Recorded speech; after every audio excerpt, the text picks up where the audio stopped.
Great Sand Dunes National Park and Preserve is a United States national park located in the San Luis Valley, in the easternmost parts of Alamosa County and Saguache County, Colorado, United States. Originally created as Great Sand Dunes National Monument on March 17, 1932, Great Sand Dunes National Park and Preserve was established by and Act of the United States Congress on September 13, 2004. The park includes 44,246 acres, and the preserve protects an additional 41,686 acres. Natural history. The park contains the tallest sand dunes in North America, rising about 750 feet from the floor of the San Luis Valley on the western base of the Sangre de Cristo Range, covering about 19,000 acres. Researchers say that the dunes started forming less than 440,000 years ago. The dunes were formed from sand and soil deposits of the Rio Grande and its tributaries flowing through the San Luis Valley. Over the ages, glaciers feeding the river and the vast lake that existed upon the valley melted, and the waters evaporated. Westerly winds picked up sand particles from the lake and river floodplain. As the wind lost power before crossing the Sangre de Cristo Range, the sand was deposited on the east edge of the valley. This process continues, and the dunes are slowly growing. The wind changes the shape of the dunes daily. There are several streams flowing on the perimeter of the dunes. The streams erode the edge of the dune field, and sand is carried downstream. The water disappears into the ground, depositing sand on the surface. Winds pick up the deposits of sand, and blow them up onto the dune field once again. Digging a couple inches into the dunes even at the peaks reveals wet sand. Part of the motivation of turning the monument into a national park was the extra protection of the water, which Colorado's cities and agriculture covet. It is very easy to experience the dune building process. This is a very windy region, as hikers on the sand dunes will attest, as on many days they will be pelted by sand and even small rocks when hiking on the dunes. The wind carries sand and rocks from many miles away. While the dunes don't change location aside that often, there are still parabolic dunes that start in the sand sheet, the outer area around the dunes, and migrate towards the main dune field. Sometimes they join the main dune field, and sometimes they will get covered with grass and vegetation and remain where they are. The dunes are relatively stable, however, the morphology changes slightly with the seasons. The direction of the wind greatly affects the dune type. The winds normally go from southwest to northeast. However, during the late summer months, the wind direction reverses, causing reversing dunes. This wind regime is part of the reason why the dunes are so tall. The dunes contain areas of black sand which are deposits of magnetite, a crystalline black oxide of iron. Climate. The Great Sand Dunes sit on a large area of high desert land in the San Luis Valley, just west of the Sangre de Cristo Mountains. The summer temperatures of this area are not typical of normal high desert lands, although temperatures above 95 degrees Fahrenheit are not uncommon in July and August. The large variation between high and low temperatures are typical of the high desert climate. Low temperatures during winter nights can be exceedingly cold, with several night temperatures dropping below 0 degrees Fahrenheit in the winter. Further off of the Great Sand Dunes in this high desert valley, precipitation numbers are exceedingly low. However, precipitation is still very low on the Great Sand Dunes, averaging just above 11 inches of rainfall per year. The high evaporation rates on the dunes qualify the area as desert land still, even though precipitation exceeds 10 inches. It does snow on the dunes as well, but snowfall is usually very short-lived in the dry and sunny climate that is common in this area of Colorado. Other features. The park also contains alpine lakes and tundra, 6 peaks over 13,000 feet in elevation, ancient spruce and pine forests, large stands of aspen and cottonwood, grasslands, and wetlands, all habitat for diverse wildlife and plant species.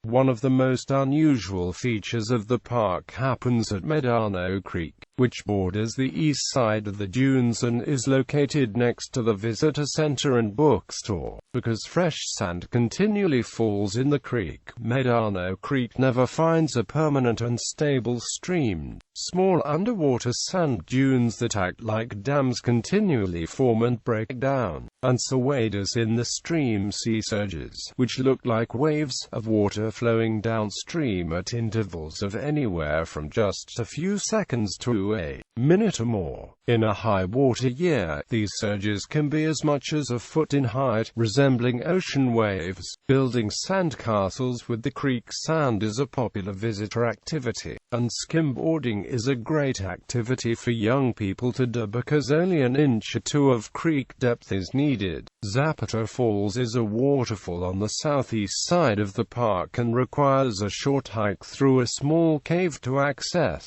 One of the most valued features of the Great Sand Dunes National Park and Preserve is one that cannot be seen. According to a recent soundscape study conducted by the National Park Service, this park is the quietest national park in the 48 contiguous United States.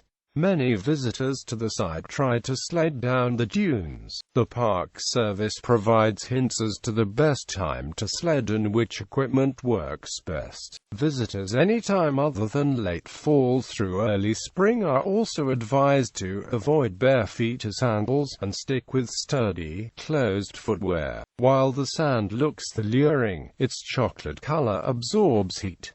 The daylight sand temperature can reach 140 degrees Fahrenheit and will burn bare feet, plants and animals. There are hundreds of plant species in the park and preserve, adapted for environments as diverse as alpine tundra and warm water wetlands. Trees include Douglas fir, pinyon pine, aspen, Rocky Mountain juniper, three-leaf sumac, bristlecone pine, and red osier dogwood. Among the flowering plants are alpine phlox, dwarf clover, alpine forget-me-not, fairy primrose, alpine avon, Indian paintbrush, lousewort, blue-purple penstemon, aspen daisy, western paintbrush, elephantella, snow buttercups, smith's drabber, scurfpea, Indian ricegrass, blowout grass, prairie sunflower, Rocky Mountain bee plant, rubber rabbit bush, speargrass, small flowered sand verbena, narrow-leaf yucca, prickly pear, and ring moly. The park harbors at least 7 endemic insects. The Great Sand Dunes tiger beetle, a circus beetle, Werner's ant-like flower beetle, triple horns ant-like flower beetle, an undescribed species of clown beetle, an undescribed species of noctuid moth, and an undescribed species of robberfly. Residential mammals include the picker, bighorn sheep, black bear, cougar, beaver, badger, bison, and pronghorn.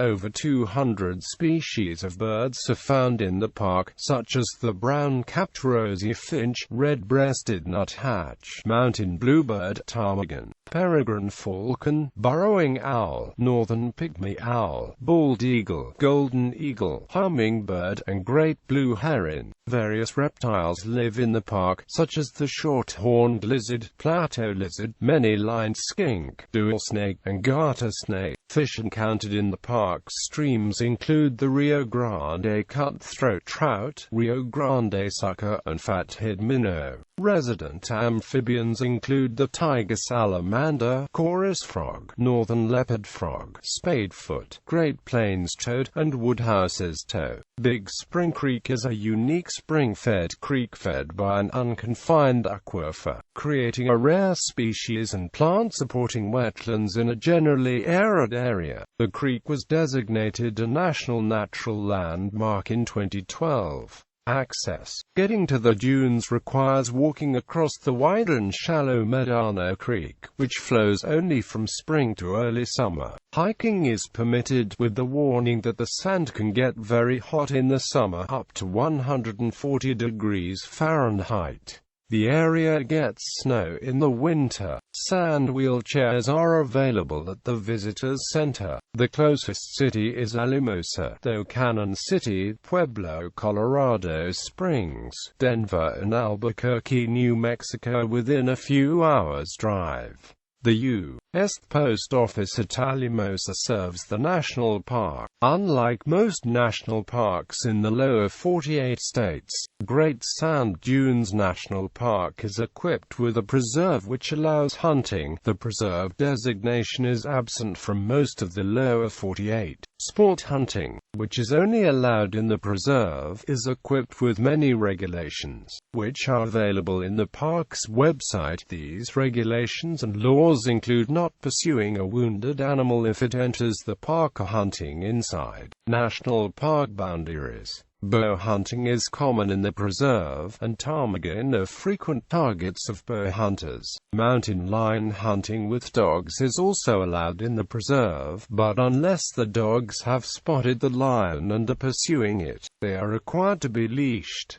Park history. The Great Sand Dunes Monument Area combined various types of protected area to satisfy the objectives of the National Park Service, the Nature Conservancy and other organizations, and to combine conservation and sustainable use of the ecosystem. The result was similar to the protected area mosaic recommended in the early 1980s for parts of the Yukon in Canada. Implementation was staged, with many interactions and adaptations over time. The dunes and surrounding area were designated a national monument in 1932. On November 22, 2000, United States President Bill Clinton signed the Great Sand Dunes National Park and Preserve Act of 2000, aiming at ultimate national park status.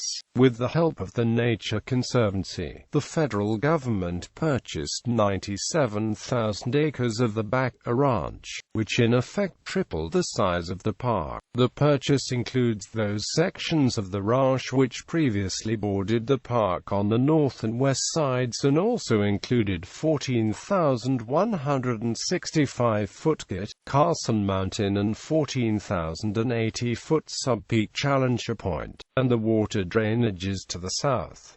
The land purchased was split into 3 sections. Part of the Sangre de Cristo Mountains would be transferred to the Rio Grande National Forest. Another section to the west would be set aside as a wildlife area and would host a wild bison herd, and the last section to the east would be transferred from the Rio Grande National Forest and would be open to some hunting.